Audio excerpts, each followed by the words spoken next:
एक गांव में पृथ्वी सिंह नाम के एक जमींदार थे। पृथ्वी सिंह काफी पैसे वाले थे। उनकी दो बेटियां रचना और पुष्पा थी। पुष्पा के जन्म के समय उनकी पत्नी का स्वर्गवास हो चुका था, इसलिए वे पुष्पा को ज्यादा प्यार नहीं करते थे। रचना को वे बहुत प्यार करते थे। रचना को भी इस बात का बहुत घमंड था। वह भी अपनी बहन पुष्पा से नफरत करती थी। रचना के लिए बढ़िया से बढ़िया पकवान बनाए जाते थे। पुष्पा को उसका बचा हुआ भोजन मिलता, कभी वह भी नहीं बचता तो वह भूखी ही सो जाती थी। धीरे धीरे समय बीता और दोनों बेटियां बड़ी हो गई। पुष्पा सुबह जल्दी उठकर स्नान आदि करके घर के आंगन में लगी तुलसी की बड़े मन से पूजा करती। उसके बाद मंदिर जाती, वहां से आने के बाद सारे घर का काम करती। रचना देर से उठती और वह स्नान आदि करके घूमने चली जाती थी। एक दिन पुष्पा ने रचना से कहा, बहन हमारी माँ नहीं है। मैंने तो तुलसी माँ को ही अपनी माँ मान लिया है। जब मैं सुबह इनकी पूजा करती हूँ तो मुझे इनमें माँ की छवि दिखाई देती है। तुम भी सुबह माँ तुलसी की पूजा किया करो और मेरे साथ मंदिर चला करो। रचना ने कहा, मैं किसी पेड़ को अपनी माँ नहीं मान सकती। तुझे जो करना है वो कर, मुझे किसी चीज की जरूरत नहीं है जो मैं पूजा पाठ करूं। यह कहकर वह घूमने चली गई। कुछ दिन बाद पृथ्वी सिंह ने एक बहुत अमीर खानदान में लड़का देखकर रचना का विवाह तय कर दिया। रचना बहुत खुश थी। उसने पुष्पा से कहा, देखा मेरा विवाह भी अच्छी जगह हो रहा है। अब मैं पूरी जिंदगी मजे करूंगी। बिना पूजा पाठ किए मुझे सब मिल गया।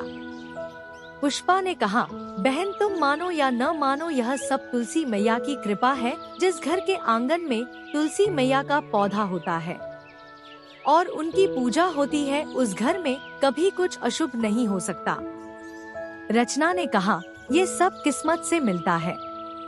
तूने बचपन से आज तक तुलसी की पूजा की, पर तुझे हमेशा पुराने कपड़े और जूठन ही खाने को मिली। मुझे बिना कुछ किए सारे सुख मिले। पुष्पा ने कहा, बहन इतना घमंड करना ठीक नहीं है। अब तुम इस घर से विदा होने वाली हो। एक बार तुलसी मैया का आशीर्वाद लेकर ही अपनी ससुराल जाना, वहाँ भी तुम्हें कोई कष्ट नहीं होगा। तभी पीछे से पृथ्वी सिंह की आवाज आई, तू अपनी चिंता कर, रचना को कोई कष्ट नहीं हो सकता, क्योंकि उसके लिए मैंने ऊंचा खानदान देखा है और खूब दान दहेज देकर उसे विदा करूंगा। इस सब में तुलसी की पूजा पाठ से कोई फर्क नहीं पड़ता। तब पुष्पा ने कहा, पिताजी भगवान की मर्जी के बिना तो एक पत्ता भी नहीं हिल सकता। यह सब भगवान की ही कृपा है।